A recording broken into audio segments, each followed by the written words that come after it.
Welcome back once again to DreamHack Winter 2012 to our final best of 5 of the day. That was the load screen, that was a bracket, and this is Ohana, where we will be seeing Naniwa versus Feast. Naniwa, the blue Protoss player, spawning down here in the bottom right, except that's not right.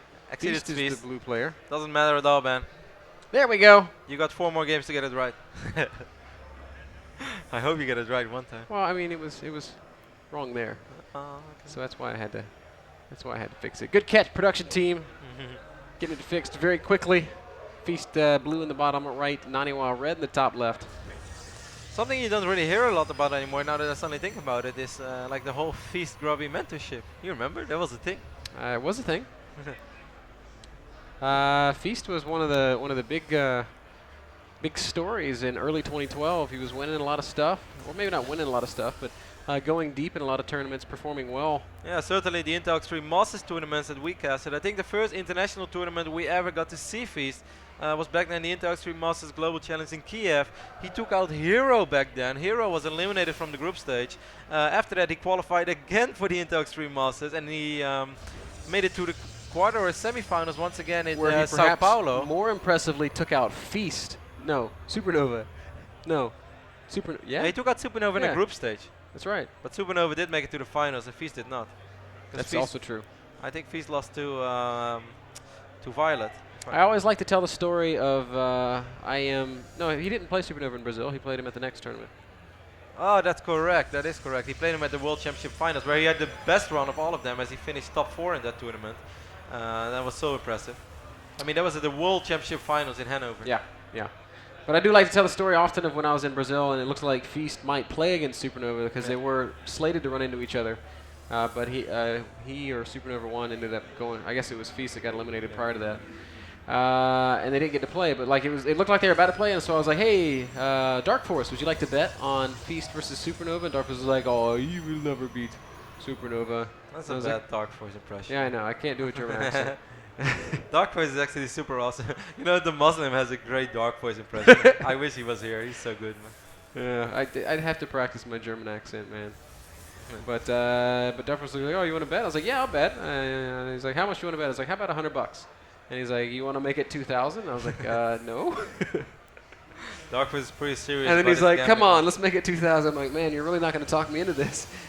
And but they didn't end up playing, but they did end up playing at Hanover, and my bet was no good in Hanover because, well, Yeah, it just you wasn't. guys didn't bet. Yeah, we didn't bet. Anyways, man, what we are seeing right now, Naniwa going one Zealot Sentry, so I'm getting perhaps a Stargate feeling once more. Oh, actually another Zealot as follow-up. Curious to see where Naniwa is going to take it. Maybe just one gate Robo. Feast on the other end. It took him a little while before he really started to mine off his assimilator. Naniwa, of course, did open up double assimilator immediately, and he's going for Stargate once more. He played Stargate against Night End or Cloud Kingdom, and that was a weak game of Naniwa, one way or the other, how you look at it. Naniwa is a great PvP player. I've always loved watching his games in PvP, but that wasn't a great game. I think it's interesting seeing Naniwa go Stargate against Feast, and I think what it does is it tells us that maybe Naniwa is not very familiar with Feast, because to me, Feast is a Blinkstalker player, period. You're so right, Ben, and I actually, Feast is also one of the guys who is just admitting that. He's like, yeah, I think I'm a little bit one-dimensional. I think I always play Blinkstalkers. I have to switch it up a little bit. That's what he told me after he had a disappointing tournament once. I'm kind of forgetting which one it was. But I think you're right, but I cannot imagine that Naniwa does not know Feast very well, because I know they actually like each other a lot, and they talk a lot again with each other on events and also on Twitter and stuff. So it's hard to imagine that Naniwa doesn't know how Feast likes to play. Twilight Council does in fact go down for Feast, so he's going to have, I guess on paper, the tech that you want against Stargate. Doesn't mean that he's going to be completely safe against these Phoenixes. He's almost certainly going to lose a couple of probes. But Blink Stalkers is ultimately what you want to be running when you have an opponent going Stargate. Really trying to remember when Feast told me that he felt that he plays Blinkstalker a little bit too often. Anyways, as you said, Ben, he's going to go for a little bit of 3-gate aggression even before Blink is ready. So Naniwa's going to need some really good force fields. He's going to back right up and throw him Nice. down, not even going to leave his units in range of the Stalker fire from the low ground. So very nice, smart play from Naniwa. He's going to play it safe. This is the moment where he could perhaps let one Stalker squeeze through, but really not more than that. There's no need to play with fire, so he's going to drop another defensive force field. Like, who did Feast lose to in Brazil, man? Was it a Protoss? Like, I can't remember any other Protoss. I can't remember either. Was it maybe Violet? No, it wouldn't have been Violet. I don't know. I'm gonna look this up in the break because this is really bothering me right now. I hate it when I can't remember results. Oh, Naniwa could have dropped another force field here, but that also would mean that his ramp would be exposed. So Feast forcing Naniwa to burn as many force fields as possible. As soon as the first Immortal is out, Naniwa is of course going to be quite safe. But until okay, there it is. I was gonna say until then, but there is no until then. The Immortal is out. Zealot's gonna walk right up the ramp and see what's up, and this should prompt Feast to maybe not back off completely, but to stop with any attempts at getting up into the main. He's got a sentry there, so he can force with this ramp for a while. I think maybe it was Ryu. Yeah, that makes a little bit of sense. I think it was Type Ryu who defeated Feast in Sao Paulo, and that's the moment where Feast said that he felt that his PvP is perhaps a little one-dimensional and that he has to switch it up a little bit more. Man, I'm right. I'm so good. Man, I'm so happy with myself right now. Naniwa's going to reveal these Phoenixes for the first time, and they're going to fly right over a sentry, and that is a that sentry's like, damn it. Sentry's like, why couldn't I be a pro of this game? Why couldn't I be a Blink Wow, Stalker? I find this a very weird move, man. He decides to lift up a Stalker. He does get it, but a Phoenix for a Stalker is not a good trade at any given day. No, it is not, and wow, where did those Zealots come I from? have no idea. Who does Zealots They come went from? the long way, man. They have been... Over here, I guess. Yeah, they ran a marathon to get there.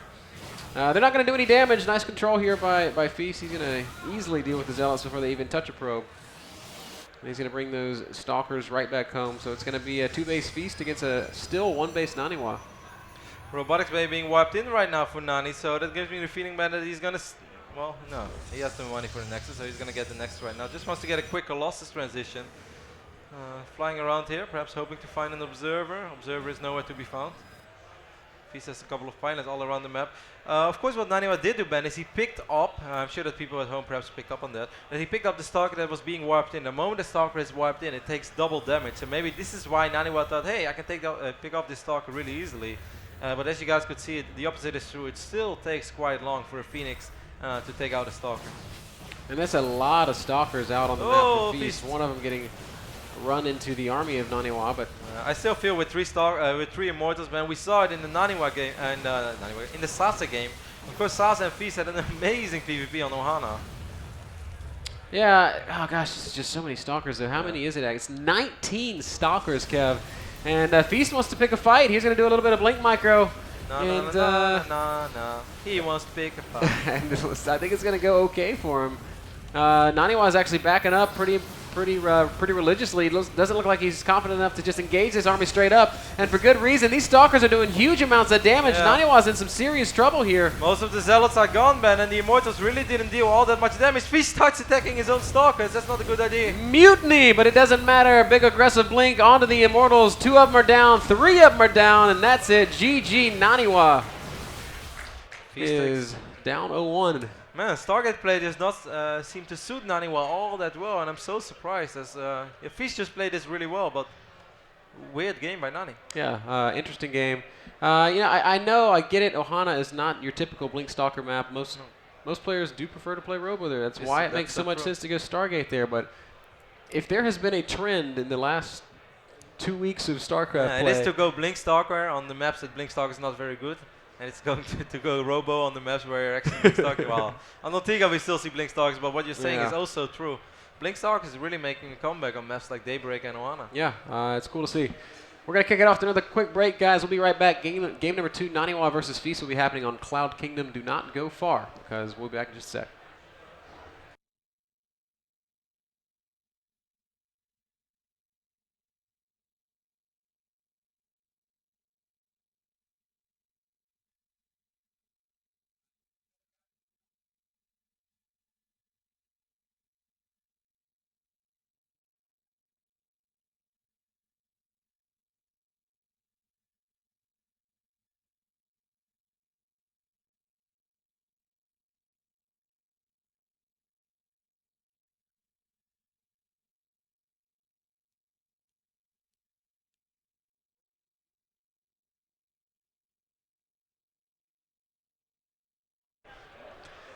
Welcome back to DreamHack. Welcome back to Naniwa versus Feast. This is game number 2. It's going to be on Cloud Kingdom.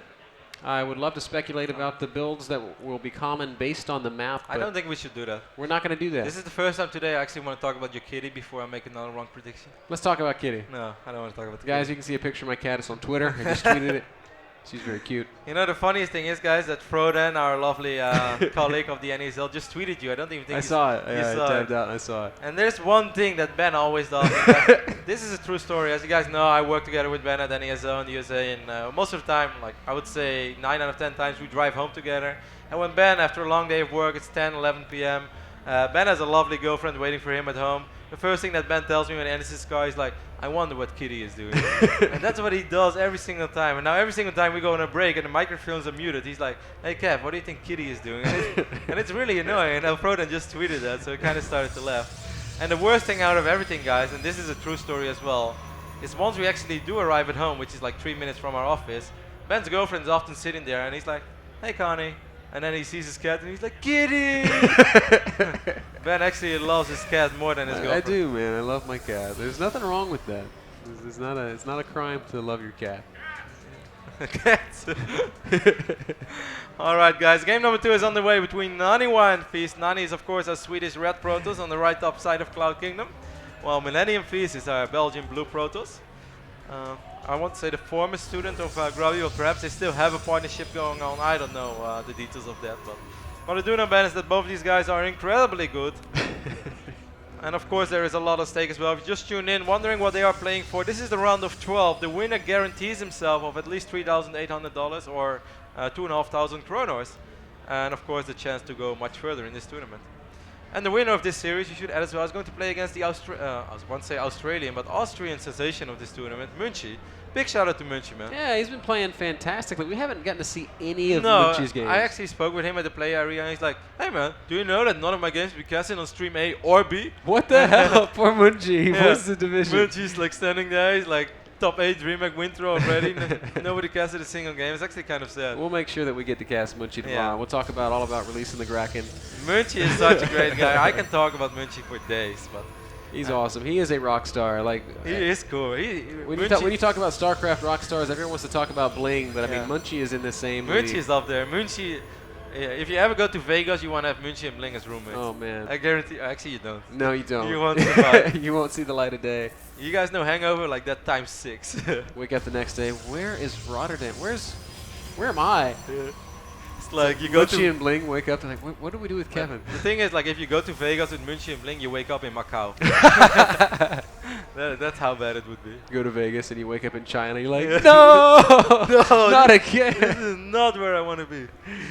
Nani's going to switch it up, man. He is going to go for the double gate opening as he ignored his Zealot. Feast, on the other hand, did go for the Zealot.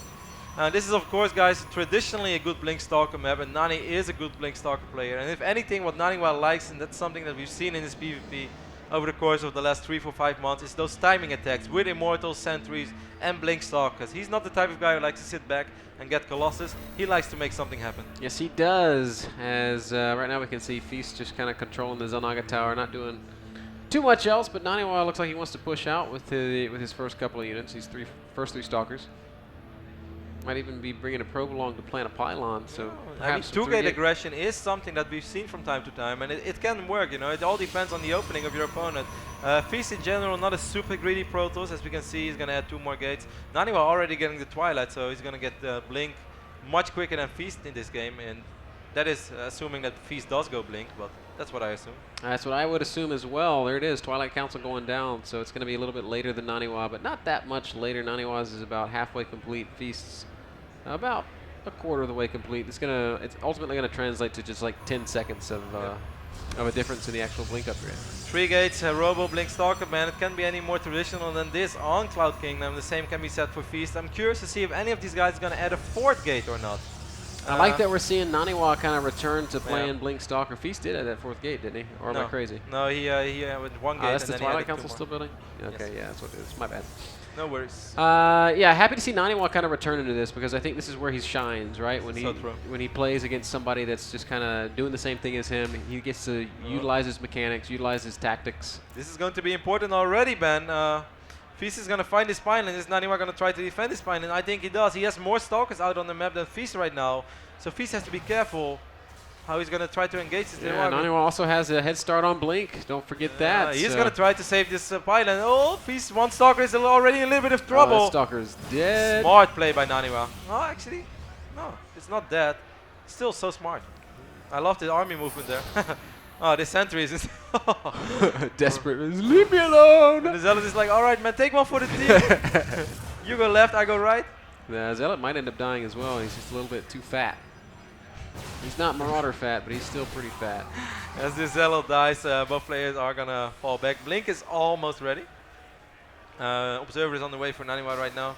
You know, that scenario where like they're both running in the same direction, it reminded me of probably the funniest thing I've ever seen in my life. When I went out one night in Germany, in Cologne, there were two girls and they were like caught by the police, and I was like, they were like talking to me, do you have a phone, we need to call. I was like, yeah, sure. I was like, what happened? They're like, yeah, we didn't have money for the taxi and my friend puked, so we had to pay a lot of money. So we decided to run. I said, you go left and you go right, and then we meet in the middle. So they both run a different direction, they come back in the taxi and they get caught. It's like, well, that was not very smart. So, I will never forget that moment. That's drunk logic right there. Yeah. That's so smart. You can make many memes with that. I was just looking, I was like, okay. I was like, yeah. I am not very surprised that you got caught. Oh man, Nani's going to be the first to expand here. And he is enjoying a couple of advantages. He's got the more Stalkers, he's got the more probes, he's got the faster expansion. I like it, man. And of course, he's been the one more active out on the map as well. I think, does he know about this pylon over here? Oh, he's going to find it right now. Good catch. You have to be so careful though while going there. Oh, Naniwa, if he's going to give up this Zelnaga Watchtower, he's going to see the Blink Stalkers right now, Feast. So crucial that he leaves one unit behind. And he's going to back off his Feast. Going to go for forward Blink. Yes, he does. Wow. Playing with maneuver, fire, but nothing comes of it. Neither player wanting to engage there. Feast blinks down there and he's like, oh wait, this was not a good idea. And then Naniwa's like, he's blinking at me. Small Stalker advantage for Feast. Of course, Naniwa has been investing, but defender's advantage is pretty damn important, and he's going to get an Immortal as well. One Immortal is so crucial already. Feast, what are you going to do? Don't go that way, Feast. He's going to blink backwards. Stalker's coming down from the other side as well. Feast does have an advantage in terms of numbers, but there's an Immortal in the mix. That's the big thing right now. The Immortal, will it make the difference, or will Naniwa manage to push Feast back? Oh, it's looking so close, and Naniwa's actually fallen behind in units. That went pretty damn good for Feast, man. He killed so many Stalkers. It's 11 against Feast. Oh, wow. Naniwa's going to retreat, give up the natural expand. Fantastic blink. Now the Sentry is in position. Does he have energy for a force field? Not yet, but I mean, if I was Feast right now, he's going to try to just straight up win the game. He's going to kill the Nexus, and he's going to blink probably right on top of that Immortal. No, he's going to use the Micro to stay away.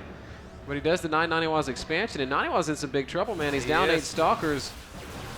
He is in a lot of trouble right now. There's not really anything he can do. We see Feast expanding on the other side of the map. That is, of course, the right thing to do. Nani warped into Zealots, going to try to make something happen, but yeah.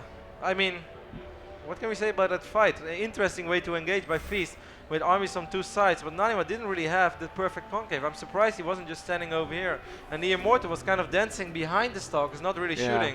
And when he was finally shooting, he was shooting at that single Zealot in the army of Feast. And small things like that really change the outcome of a PvP battle. Feast is going to pick up a couple of pylons here, and that's going to supply block Naniwa. It's a little bit frustrating. Nani does, of course, replant that Nexus.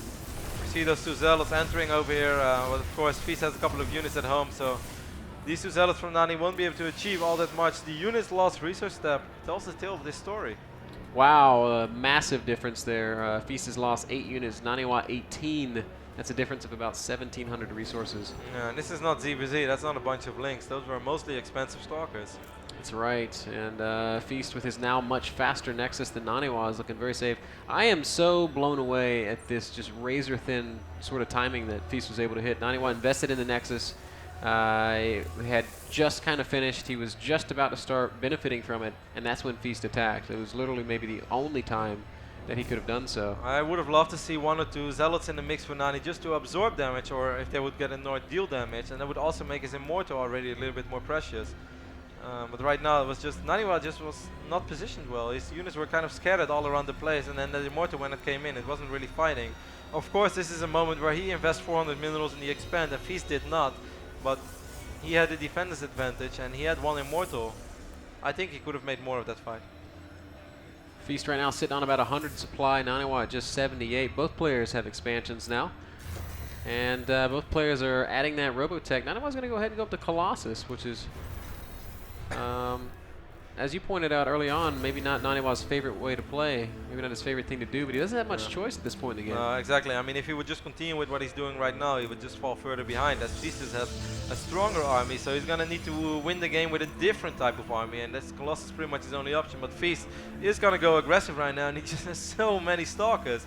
He can blink up like half of his Stalkers in the main base, and the rest of his army is still strong enough to fight Nani's army. Nani does have a couple of Stalkers over here as well. Is Feast going to go for it?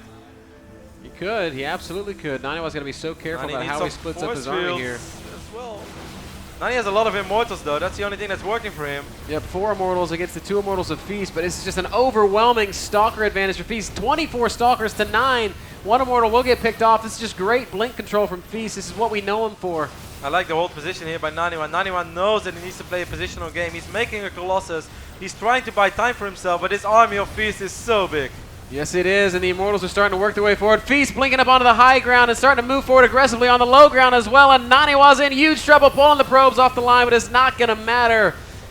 Everything melts away, and Naniwa GG's, and the Belgian is playing fantastically. Man, you know, I was wondering about Feast like a couple of days ago. I was like, whatever happened to this guy? I haven't seen him at anything since his IM runs last I guess, season. And then he just kind of fell off the radar, and here he is at DreamHack, and he is playing great. It's also because he didn't play in the WCS, didn't play in the Belgium qualifier, of course, then also didn't play European, and we didn't see him at the World Finals. But Feast has still been playing all the time, and he's showing out here at DreamHack. He's just playing a flawless, close to flawless tournament so far. Yeah. Even though, of course, we shouldn't forget that Sasa, I mean, perhaps saved him a little bit, because if he would have lost to Sasa, he would have actually been eliminated of the tournament. But right now, Ben, he's getting really, really close to the quarterfinals. That's exactly right.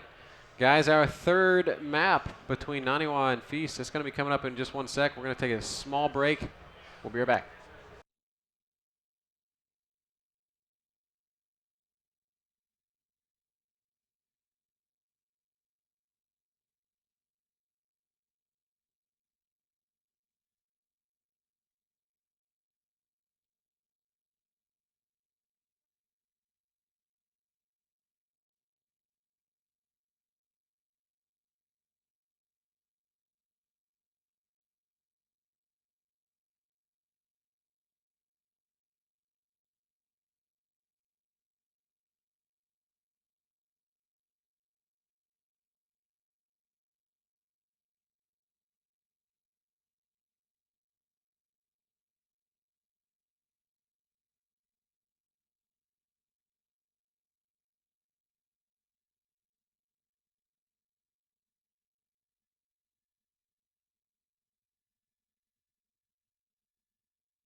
Welcome back, guys, to DreamHack Winter 2012. Players are ready. Map is ready. Rotterdam is ready.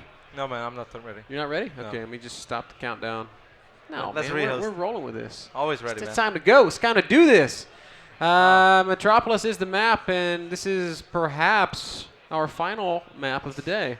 I hope not, Ben, and I also don't think so. I still think that Naniwa has what it takes to come back in this series. I think the first 2 games are really shown how unforgiving PvP really can be. We often say it about mirror matchups. I think TVT is the matchup where you see most back and forth things, also because both players kind of have this mutual agreement, let's expand early on, or 9 out of 10 times at least every base, every build is about expanding. So that's why players are able to come back a little bit more. PvP, it's a little bit more tricky. Nani went for the expand in the previous game and he got punished hard for it. But above all, we have to compliment Feast as well on his Blink Stalker control because, I mean, he's been one of the best in Europe for a long time with that. And that's what we often say when Protoss players are performing well. Wow, he has excellent Blink Stalker micro, but Feast really excels in it. Yeah, he does. He does, and it's fun to see. A lot of pro gamers have really good blink control. Yeah. I think Feast has like Top 3 control. yeah, I think it might be top 3 control. Certainly when it comes to blink stalkers, and it's and we know why. It's because he plays so much blink stalkers in every matchup. He's a blink stalker player, and has a lot of practice with him. Does some cool stuff with him. He was able to absolutely make him work there against Naniwa on Cloud Kingdom. He did it on Ohana as well. And here we are on Metropolis, and what in the world do you think Feast is going to do here? I'm kind of guessing Blink Stalker. Well, yeah, it's not really that amazing for Blink Stalkers though, but we'll see. I do think that still he is going to end up with Blink Stalkers. This is a very good Phoenix map, but so far Phoenix just did not seem Naniwa's thing so far in this tournament. I don't know, but one thing that I do think it's safe to say that Naniwa probably played way more on Metropolis than Feast did. This map has been in the ladder map for a very short amount of time. It's been around for quite a while, but of course Naniwa, with all his time in Korea, probably has played way more PvPs on this map than Feast did. Yeah, it was a GSL map for a long time. Yep. I think it has recently been removed from the GSL map pool. Unfortunately. But, it is unfortunate. This is such a good map, man. And I really feel like we never saw ultimate Metropolis. The biggest problem is I think that the TVZ is kind of stagnated and it was a camp fest every now and then. That's maybe true. Yes, I have the same weird noise in my ears as you, man. See suddenly Ben making like the strangest face to me. He's like, "Can you hear that?" Yes, man, I can hear it. Keeping a close eye on the openings, we see that the cybernetic score for Feast is a couple of seconds quicker, but that's about the only difference right now. Once more, he's going to open up with the Zealot. Naniwa is going to ignore the Zealot, so most likely he will go for a double gate. No, actually he's not.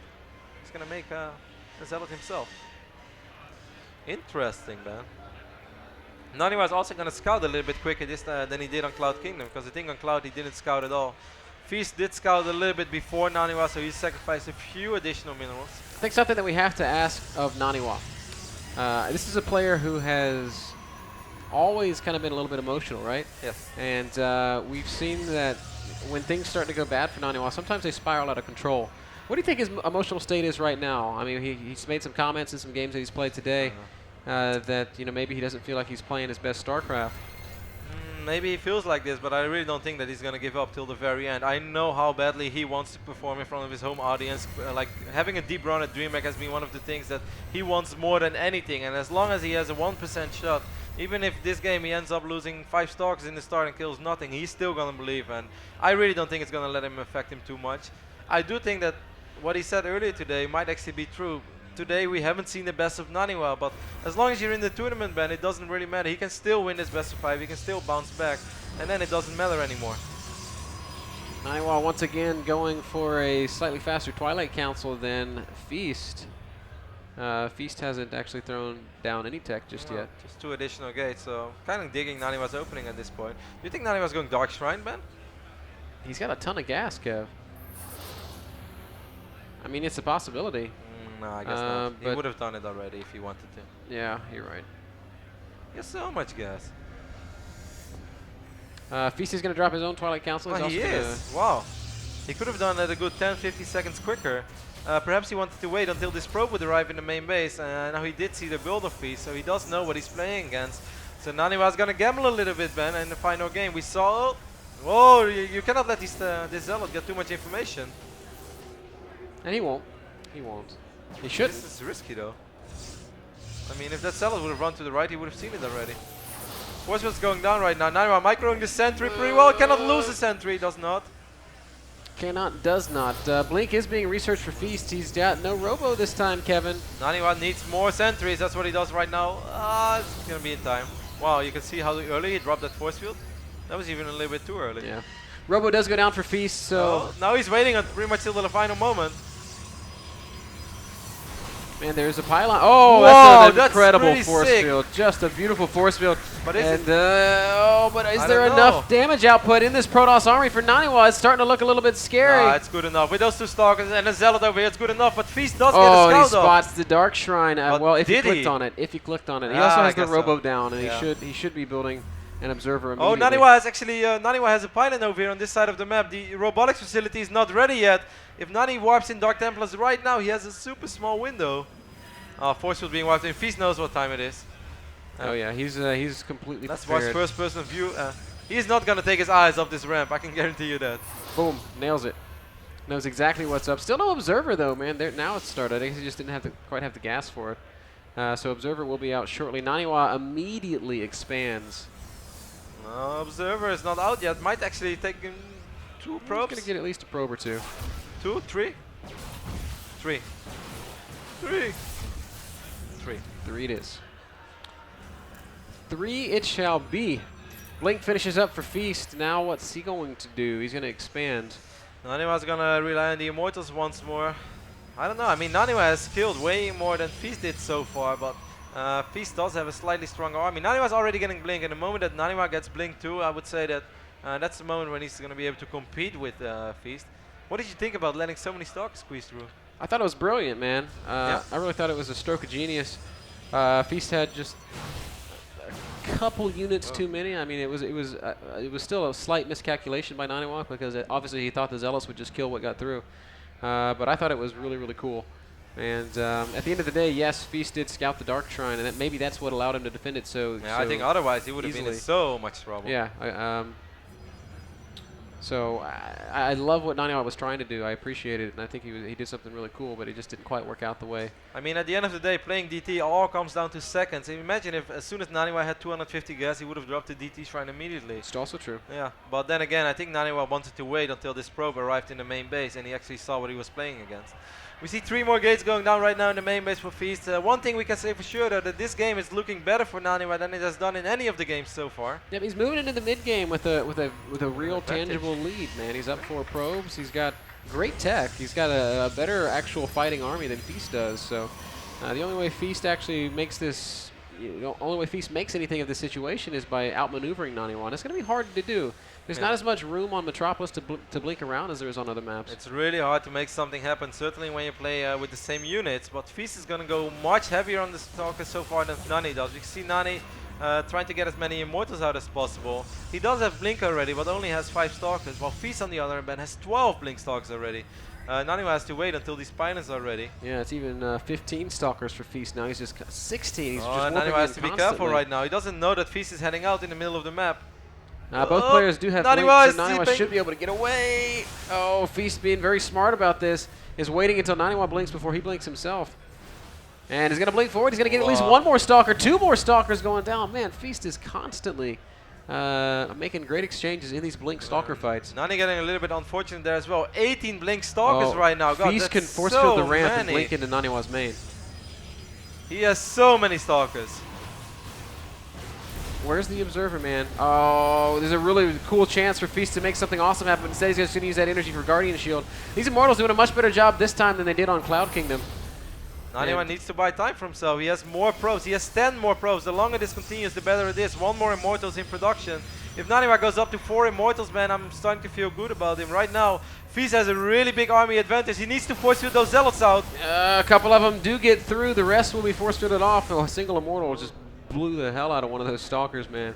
Forrest, I do agree with you, what you said, by the way. If he would have force fielded this ramp, used this Observer to get high ground vision, we could have seen something very, very sick. But instead, it looks like Naniwa is actually completely stable. He looks very, very safe right now. It's still a bigger army right now for Feast, man, so it's not over yet. We are going to see a little bit of blink shenanigans as Feast has sent about half of his Stalkers up into the main base of Naniwa, gives him more surface area to fight with, and it forces Naniwa to make a decision. But there are Feast, so many Immortals I don't right know now. about the way Feast is doing this, man. He's trying to blink micro up in the main I base. think he wants to force field Naniwa in. He has 1 sentry over here, but it doesn't have enough energy and it dies. And Feast trying to make something happen, but it's just not working out. Naniwa's playing exceptionally here on Metropolis. This was not easy, man. Feast had a way bigger army, but Naniwa stabilized. Naniwa hanging in there. And right now he has 4 Immortals. 5th one is almost out. This is everything that the Swedish Protoss needed. Yes, sir. 85 supply to 104. Feast is going to continue trying to push forward, Good. but this is just not going to happen, man. Naniwa's got too much. Naniwa's at the top of his game right now, dropping force fields on the right moment. Even feeling confident enough to go for the Warp Prism. Probably going to fly that Warp Prism to the other side of the map. He's going to try to warp in something in Feast's main base. How many gates is Nani working off? A lot. 6. A lot. Same like Feast, I think. Enough for a really huge Zealot warp in. Feast still trying to make something happen. Stalker's blinking forward. Zealot's just kind of hacking away at nothingness. The force fields have just been phenomenal by Naniwa. It's basically a situation where if Naniwa misses the force fields, he takes big damage, but he hasn't missed them yet. Army Supply he has a small advantage right now, but more importantly, I like his composition so much more. These 5 Immortals. I have a hard time imagining 5 Immortals dying. Oh, I love what he's doing right now as well. Warp Prism is out, and it will be warping in a lot of Zealots in the main base of Feast in just a second, or even DTs, I guess. Feast doesn't know about this. Is it DTs? No. No, it's going to be Zealots. One more perhaps. Final go for Feast right now. Zealots going through the force fields, but there are so many Immortals for Naniwa.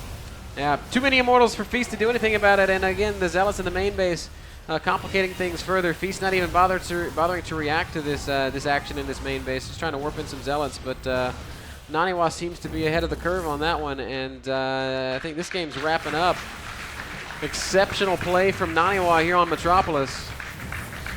He's losing a lot of Stalkers though, but it doesn't really matter as he has so many Immortals, and we can see the Zealots, well actually Feast putting up a nice defense right now, but the supply cup tells everything, man. Absolutely it does. Life still in Naniwa, as he's going to push all the way over here to Feast's natural, but there's just nothing Feast is going to be able to, nothing he's going to be able to do to stop this.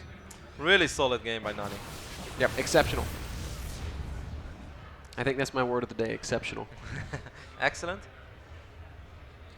Excellence, a good one too. No doubt.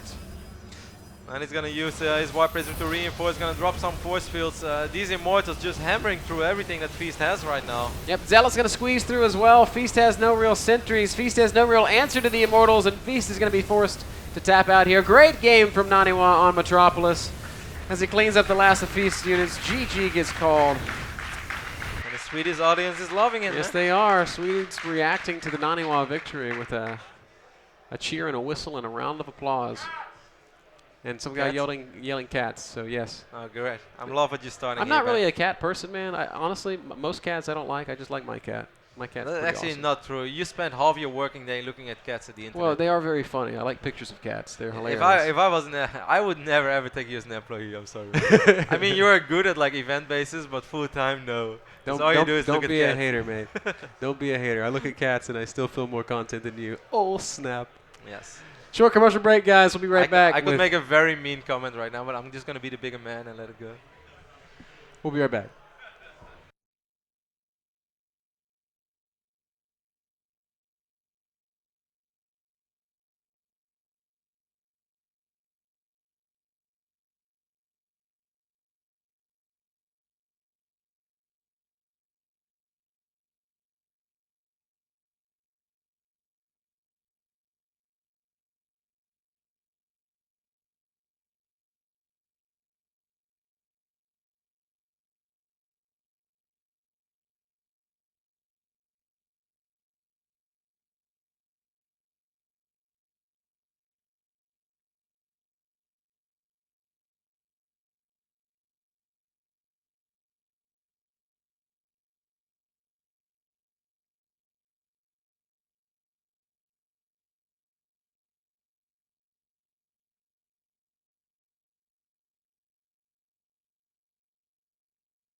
Welcome back, folks. DreamHack winner 2012 and game number 4, Feast versus Naniwa. Right now, Feast leading 2-1. Naniwa puts up a great hold on Metropolis.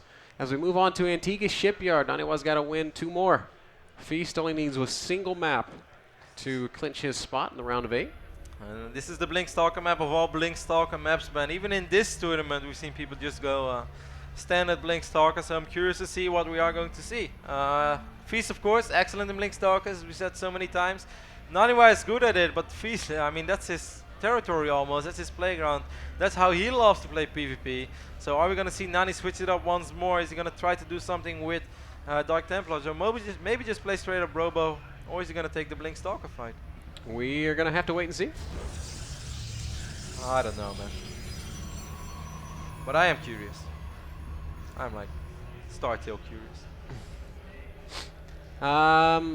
Yeah, Antigua is the ultimate Blink Stalker. Man, I just can't get over the fact that Feast said, I feel like I play Blink too much. I'm kind of one-dimensional. I'm going to make some changes. And now he just continues to always play Blink. That was in March, so maybe he went through a phase where you said we didn't see much of him. That's because he didn't play Blink Stalkers anymore, Ben. The moment he stopped playing Blink Stalkers, he just wasn't Feast anymore. And then he was like, you know what, to hell with it. Let's get back to blinking. He did some soul searching. He was in a pursuit of happiness. He came back and he's like, okay, Blink Stalkers is my destiny. Went backpacking through Europe, found himself. No, he went through India, man. He drove to India by car, came back and he said, you know what, I'm still going to play Blink Stalkers. That's it. We actually met a guy at the airport that that drove to India by car. Yeah, he said it's fine. It's like, don't worry about it. I ran, no problem.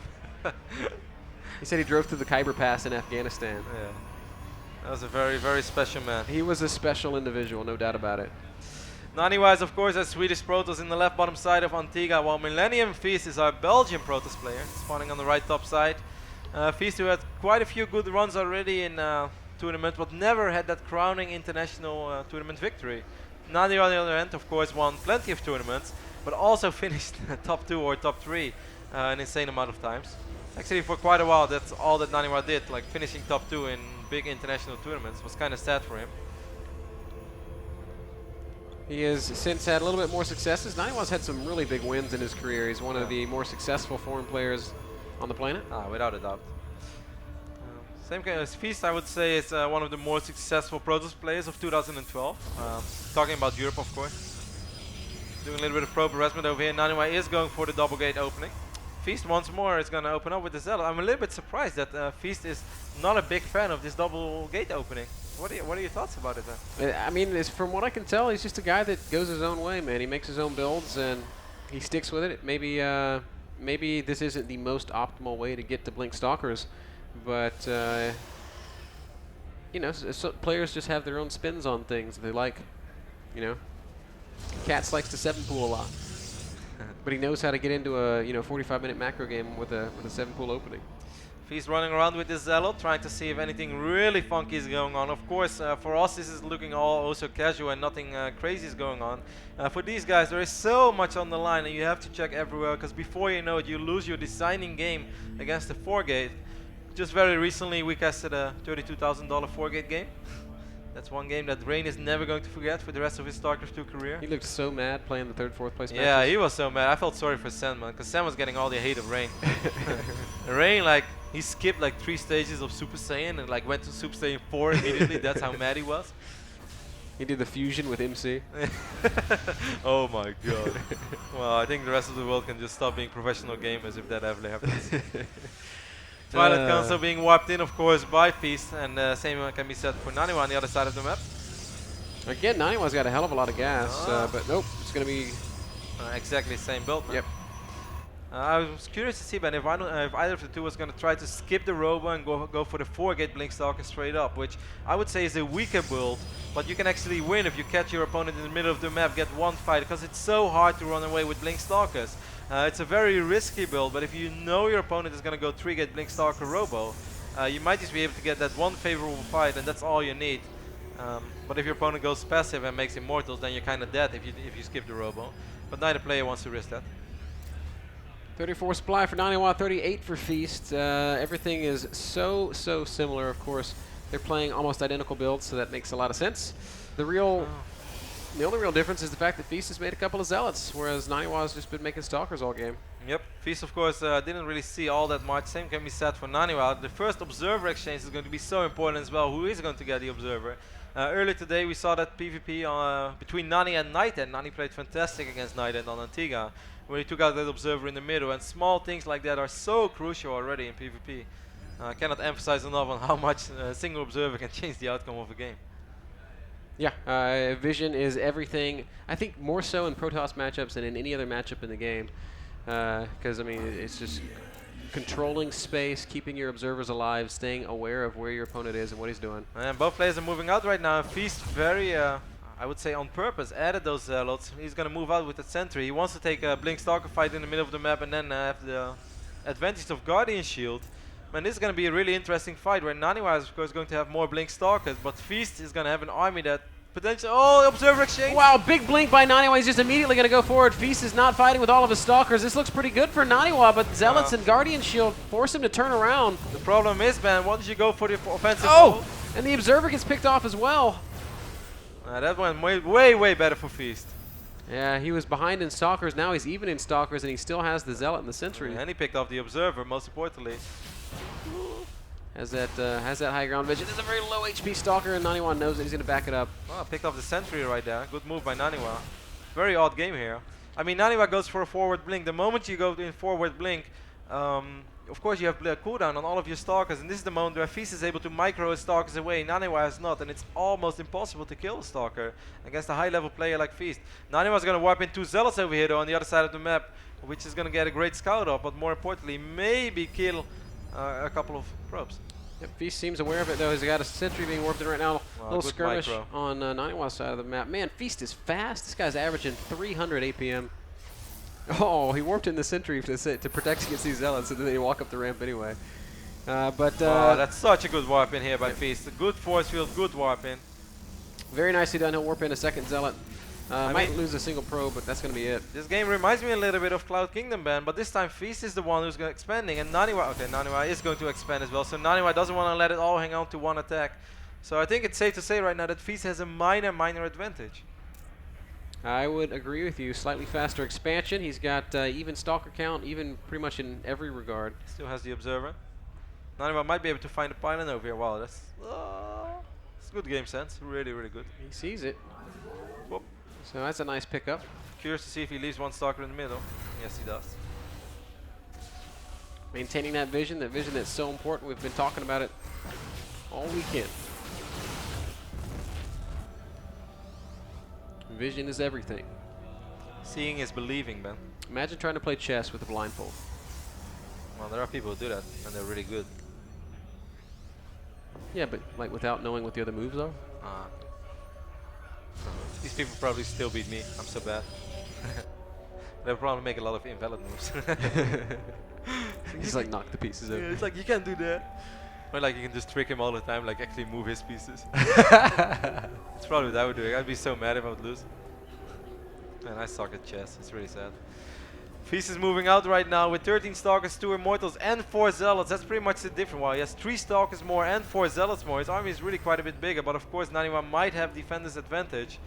Nani's going to have to make something happen over here. Taking a look at the work count, Naniwa way more pro, so Feast is really relying on this attack to deal substantial damage. Naniwa's going to have to set up a good concave here, but he's going to need good force fields. He is doing just that. Immortals waiting at the top of the ramp along with Sentries and Zealots. Oh, Naniwa's tournament life is on the line right now in his defense. If Naniwa holds, this goes to 2-2, and he still has all the chances in the world to move on to the quarterfinals and finally have that big DreamHack run that he's hoping for. Here we go. Feast is moving up the ramp. Where are the force fields, Nani? He's being so patient, and he doesn't. Oh, there are a couple of Stalkers in the main base. Not that many, though. Oh, Naniwa. Well, he's sending all of... Oh, he's left so many, like, well, actually, those are good force fields. That's a good initial fight for Naniwa. And here come the Stalkers, though, but this is going to be enough for Feast. He's taking so much damage. I think this is Zealots. so That's good a great for fight for Naniwa. The Immortals of Feast not doing anything at all. Where's Naniwa's Stalkers? They need to come join the fray, but Feast is in huge trouble. He's dipped down 30 supply below Naniwa. Feast, you can't win this fight. You got to get out of there. And that's going to be hard, man, because these Blink Stalkers are going to chase. Wow, what a crazy turn of events. Just excellent control by Nani. Perfect decision making and perfect positioning, perfect force fields. Everything was left just spot so on. few units at his natural, and it was enough. How crazy is that? Oh, aggressive blinking. Zealot's going to come forward as well, and Feast is he's got really no choice but to disengage from this. I think he's going to, if he doesn't lose all these units, he's just going to lose the game outright. He's in so much trouble, man. These Immortals will never get GG. home. Naniwa comes back in the series, makes the series 2-2. And momentum is a very real thing, guys. Feast was feeling so comfortable, looking so good. Now he's down. In the last 2 games, Feast is down 0-2. It all comes down to this, a best of 1. And he knows that this game started off so well for him, man. But Naniwa kept his head calm, and that's what we started about talking about earlier. Maybe in another tournament, maybe Naniwa would let emotions get the best of him. This is DreamHack, man. Yeah. He wants to perform here so badly. And yeah, no tilt for Naniwa. So we're going to see exactly what happens, guys, after this short break. Don't go anywhere. The final map of the day when we get back.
Welcome back, guys, for our fifth and final map of the day. It's going to be taking place on Daybreak. Naniwa, the Swede, Feast, the Belgian. I think I know who you guys are cheering for. there are a couple of Belgian fans, or a couple of Dutch people over there. So Yeah? yeah, they cheer for Feast. Where are the Belgians? Well, they're Dutch. Where are the Dutchies? Okay, it's like three guys. Where are the Swedes? The Swedes. Man, you Man, guys. if I was, I'm gonna run too, man. These guys are bringing me in You trouble. guys better hope that Feast doesn't win. Oh, man. Here we go, guys. Daybreak, our final map. We've got Naniwa up in the top right and Feast down in the bottom left. It's been a sick series so far. Of course, a really solid tournament by Feast. He is the one of the two players who made it through the group stage and came from the BYOC tournament, as Snoot did that as well. So that's a really good run by Feast already. And he's just one map away from making it to the quarterfinals and securing himself at least $3,800. But of course, Naniwa is just one map away from finally perhaps realizing his dream, making it to the quarterfinals of DreamHack, and where he is going to face Munchie. Of course, Feast as well if Feast wins. And I think both players, both Feast and Nani, will feel like, Munchie is a player that I might be able to beat as well. Yeah. Of course, Munchie is going to feel like, well, Feast or Nani, I can beat those guys. Munchie is Munchie awesome. doesn't care. Like, most people will probably be watching this series. Munchie's getting drunk right now. He just doesn't, he doesn't care, man. You mentioned Snoot. He's last time we checked, he was up 2-1 over TLO. Yeah, I heard that's a pretty crazy series too. Lots of... Okay, Snoot actually just won the series 3-1. So, man, what a run by Snoot. Wow, fantastic. That's a pretty heartbreaking loss for TLO. I know that he was very, very proud of his group performance, but Snoot is a beast, and he Snoot continues is to do well. stepping up his game. Wow, Naniwa was so eager to take this gas. Did you see that? He's sending not one, but 2 probes. That's how bad he wants that gas. Wanted to build the assimilator twice. Maybe you can stack them up. You can actually mine twice. Build like 2 assimilators on top of each other. Can put 6 You probes just in it. keep warping in assimilators, it just goes faster and faster. That's kind of like human. Yeah, never mind. I can never make Warcraft 3 jokes with you. That's like sad. I actually, if there's like one thing that I don't like about you is that you didn't play Warcraft. I knew that humans could do that. Like you put more workers on a building and it builds Yeah, you can faster. power build. That's why they were like the real fast expand race. Because every other expand took like a good 2 solid minutes. But human actually got it in like 45 seconds. This Yeah. was the craziest thing. Like this was the weirdest transition for most Warcraft 3 players who didn't play Brood 1 and suddenly started to play StarCraft 2. It's like, wow, these expands they go so quick. It's like you warp one in and before you know it, it's ready.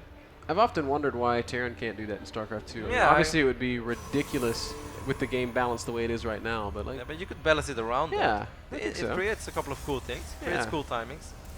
Well, yeah. The old 8 SCV command center first build where you've got two orbitals at like 2 minutes.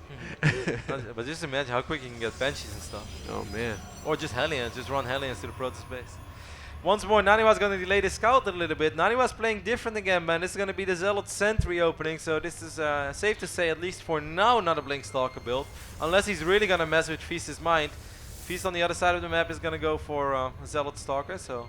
I think no way in the world does Naniwa go. Actually, wow. Actually, Feast skipped the Zealot, man. Force Field? Nah. Not worth Force Field. That probe is so happy right now. Oh, so Feast is the guy doing the 3 Stalker opening. Right? No? Wrong. No.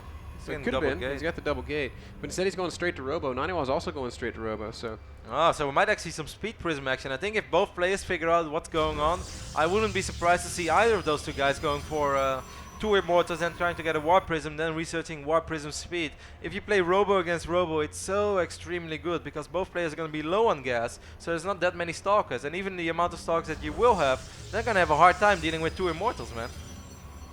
Yeah, that's right, Kev. Nani going to try to get that scout up over here. He won't be able to get up that ramp, though.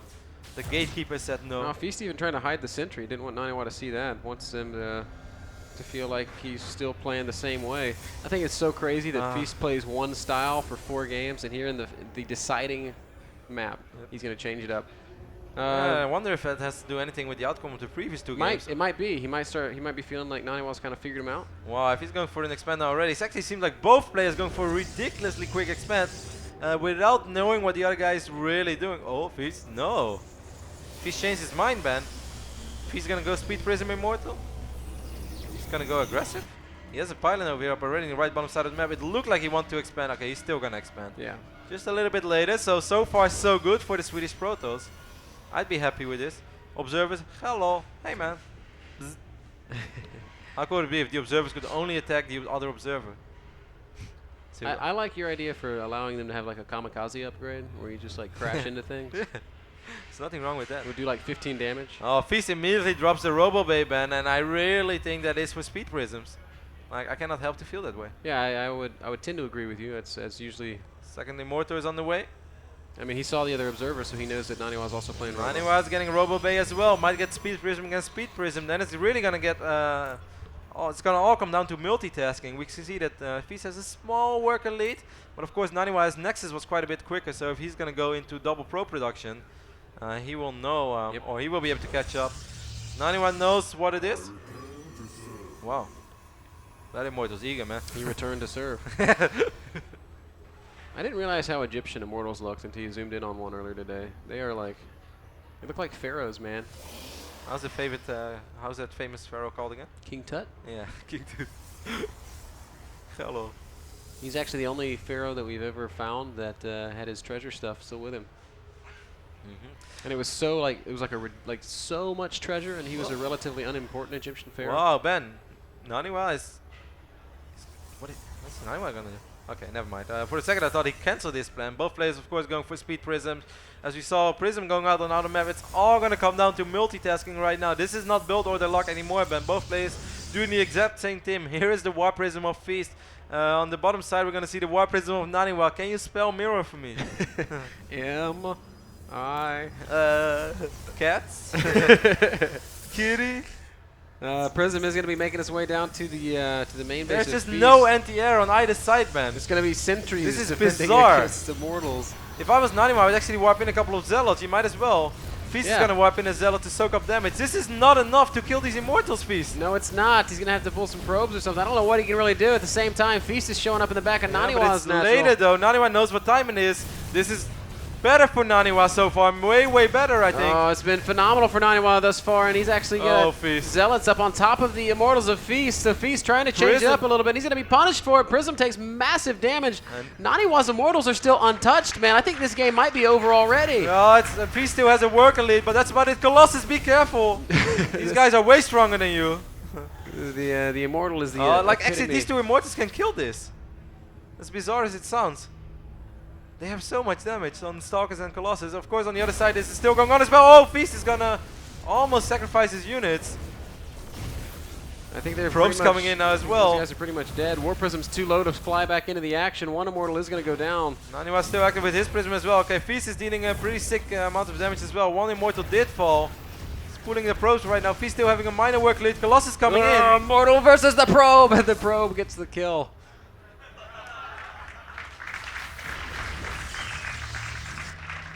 Right now, Naniwa still has both his Immortals alive, and he's continuing to be very effective with this War Prism harass. A couple of Stalkers being warped in right now. If we look at the income tab, we can see that it's actually even. 39 workers to 41 workers. Yeah, but very close. You shouldn't forget that Naniwa's War Prism is still alive, and those two Immortals are still alive. So this party ain't over yet. It is not. That said, this Immortal's kind of in a rough spot, backed into a corner. Feast has units on both sides, so it's going to be hard to get out of there. That is true, but I mean, this Immortal can just fly in right now and fight this army.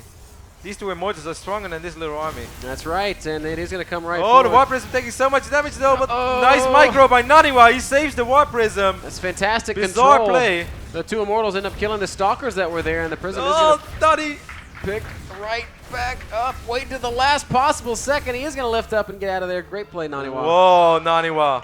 Continues to just do some awesome stuff here with this War Prism harass. 47 probes to 42 probes right now. Nani has taken a decisive lead. Oh, drop him, Naniwa! He loses one War Immortal.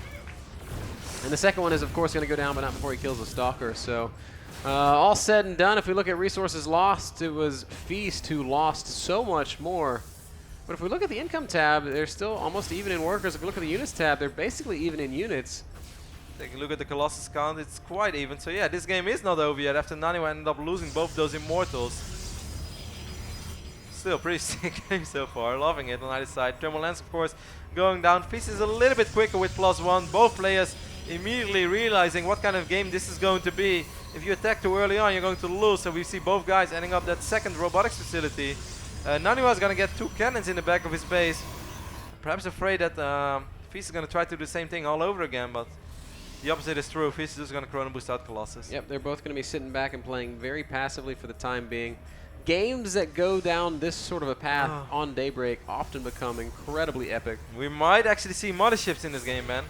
That's not too far-fetched. It's a very real possibility. It would be a fitting end to this fantastic series. These guys have proven that they're quite evenly matched. Certainly true. Oh man, there's so much on the line for both these guys. 2 Zealots over here from Naniwa to take out 1 probe. Then running into the guys who want to play laser tag. I don't want to play anymore. And he doesn't have to because he's dead now. He is dead in the water.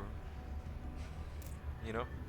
What's the? I don't. Okay, you don't know. It sounds like an awesome song. Yes, it's pretty awesome. Lordy, you don't watch the European Song Festival, do you, Ben? I don't. You're not missing out. Oh, I should be careful. Swedish people love the European Song Festival. Yeah, well, the Dutch guys have already agreed to like escort you out under their protection. That's good. I can live with that. That guy just yelled he'll fight for you. Oh, I love it. 56 probes right now for Feast, 51 for Naniwa. Naniwa's gonna go up to 3 bases. Feast not yet, but he has a probe here in position. So both these guys are just gonna macro up, macro up, macro up. This is gonna be a passive game for quite a while. We do see another War Prism here in production for Naniwa. Taking a look at Colossus count, it's very even right now. This game is so incredibly even. I want to see Naniwa fly off with a Colossus and do a Colossus drop. That would just make my tournament if I could see that. It's precious cargo, but it's possible. He's gonna do it with Zealots. All the units actually are quite far out of position right now for Feast, so this is not a bad move at all. Yeah, Zealot drop is just one of the more, I guess, the cheaper but more cost-effective ways to kind of harass your opponent, certainly when they're out of position like this. You can see that Naniwa was a little bit careful when he was going up to 3 bases, as he kind of stopped producing probes for a little while. Now he continues building probes again. Feast left a couple of Stalkers over here. Charge is not ready yet for Nani, so yes, this drop might kill a couple of probes, but it's not going to do horrific damage. Feast seems aware of what's going on, man. I'm just blown away by the game sense of these players. Oh, wait! Don't drop back there. It's a trap. He's going to go after this this forge. I don't know. Oh, it's going to wipe in more and more Zealots. This is a serious commitment by Naniwa.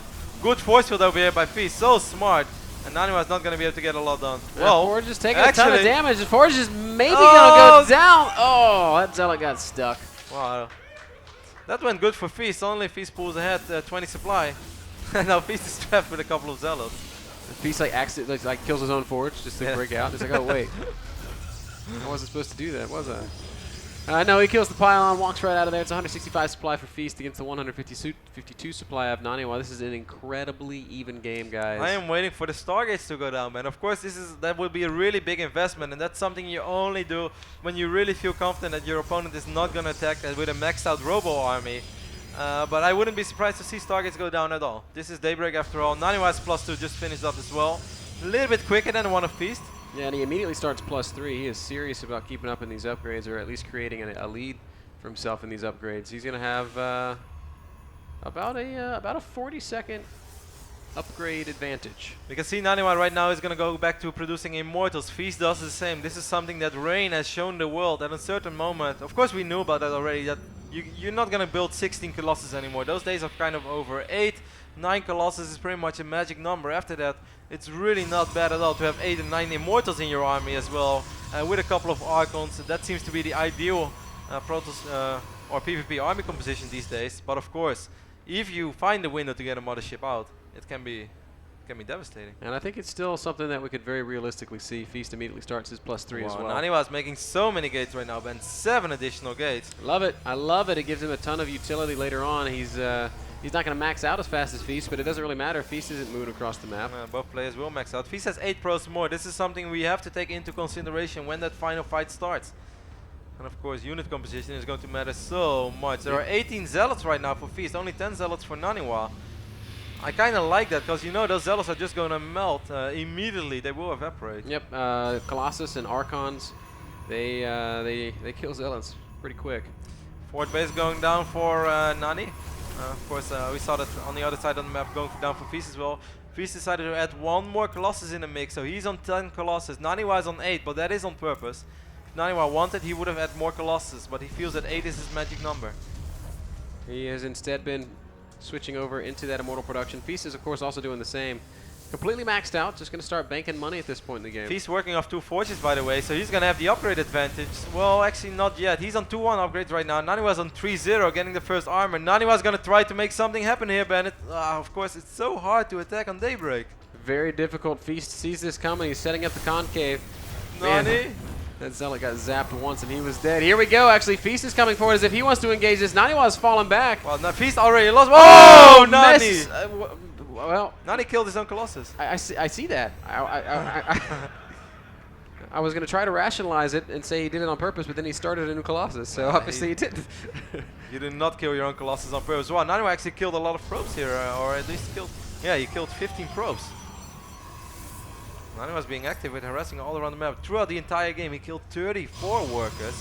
And he's getting a Darks right now as well, as he's getting Warp Prisms and Pylons in good positions. I'm really liking this, because it would have been too risky for Naniwa to just straight up attack it. This was a beautiful, beautiful position for Feast, and Naniwa knows that. Of course, he's not new to late game PvP on Daybreak. Naniwa has a big bank. Feast is kind of broke, man.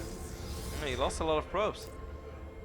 Maybe this is all that Naniwa wants to do, drag Feast's attention away while being active with that Warp Prism. Make sure that that is not the only thing that's going on. Be active with that army in the middle of the map. Trick your opponent by killing your own Colossus. And then kill all his probes. Wow, Naniwa is a genius. Next level metagame. Both players are once more maxed out. Nani, you're not going to be able to warp in, bro. You don't have any supply room. Maybe he killed a Colossus. That's never going to get old, is it? Naniwa right now just kind of floating outside of Feast's vision. They're very, very even in upgrades, man. Both having 3-1 right now. Feast, of course, working off 2 forges. Feast is sort of going for it right now. Naniwa's retreating. Feast seems to have the better position, and he's doing some kind of free damage to Naniwa. Nani does not seem to want to fight here, and he loses about 30 supply. This, of course, does allow him to warp in once more, Ben. He's going to warp in a couple of Dark Templars. A couple DTs and a lot of Zealots, and this cannon's going to go down very, very quickly. Wow, that was like the most clumsy way to enter a mineral line ever. Nexus may fall as well. Yeah. And Feast isn't actually reacting to this. He's just kind of sitting back. He's got a couple of units coming down. I'm actually not sure if this is enough. These Dark Templars are going to have a lot of DPS. I think Feast is underreacting to this. Looks like you're exactly right. This Immortal might end up falling. Immortal's like, I'm doing what I can, guys. Do this. I'm not a melee unit. He's just gonna wipe in the dark shrine in the face of Naniwa. It's like, anything you can do, I perhaps can do better. But I don't know if I can do it better, but I can definitely try. Feast, of course, has his 5th base already up in this left top side of the map. Naniwa does not. Naniwa killed his Nexus, but doesn't matter that much anymore. There's still 2,000 gas to be mined. Now we do see the Stargate going down for Feast, so this is the first real sign of potentially motherships in this game. Wow, that's not a big warp. Yep. Warp Prism actually gets shot down, so small mistake by Naniwa doing that. Robo is gonna fall. I mean, that's something. Feast is like, all right, this is how you want to do it. I may fall, but 2 will rise up in my place. Naniwa's gonna add 2 more Colossus right now, so he's gonna go up to 10 Colossus too. 5 Archons for him, 6 for Feast. Naniwa does not have a single Immortal anymore. I'm very surprised by that. Yeah, his army is comprised of. Well, actually, he does have Immortals. Yeah, 7 Immortals. Well, I missed that. Oh, yeah, it happens. Don't look into it, guys. Completely maxed out Naniwa. Feast sitting on 188 supply. It means he does have some supply room for stuff. He just doesn't have money. This guy is fighting. Oh, he's actually gonna get the pylon, I think. Boom. What's up, Artosis Pylon? Wow, and actually this base is in a little bit of trouble. Feast is quite far out of position. These Zealots are gonna work on the Nexus. Feast isn't even moving in that direction, man. If he does move his army, Naniwa is poised to move across the center of the map. And on the same time, Naniwa wants to attack perhaps. Colossus Dance. This is so dangerous for Feast. He can't replace units, but Naniwa can. We are going to see a big fight. Feast needs to have a crushing victory here. Oh, look at all these Immortals from Naniwa. Just doing killer damage. The Archon's also doing a fantastic Oh job. my Look at God. the supplies. Naniwa, 170 supply. Feast down Naniwa. below 100. We are going to have another Swede in the round of 8. Naniwa is going to do a GG. That's bizarre. What a comeback by Naniwa. What a series by Naniwa. Great play, Naniwa knocking out Feast. What a fantastic series from Feast, but Naniwa was just too good. Guys, you know what this means? It means Naniwa is through to the quarterfinals. Thorzane is through to the quarterfinals. They're on opposite sides of the grid. There is a potential for a Naniwa Thorzane final. That would be pretty awesome. Taking a look at the bracket right now, Ben. First quarterfinal is going to be a TVT between Tasia and Thorzane. That's also Liquid against EG. Man, that is awesome. Then we have the all-Polish quarterfinal, one that I'm super excited about. Mana versus Nurture. Then we're going to have a PvP between Munchie and Nani. And last but not least, Hero against Snoot.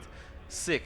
Well, what a bracket. Just awesome. Just awesome. We're guaranteed 1 Pol and 1 Protoss in the semifinals, also 1 Terran. All of these guys, of course, guaranteed already of $3,800. That's a lot of money, Ben. But the winner of this tournament is going to take home so much more. Yeah, man. 38,000 or something like that. That's bizarre. What a great day of games we had here this Saturday.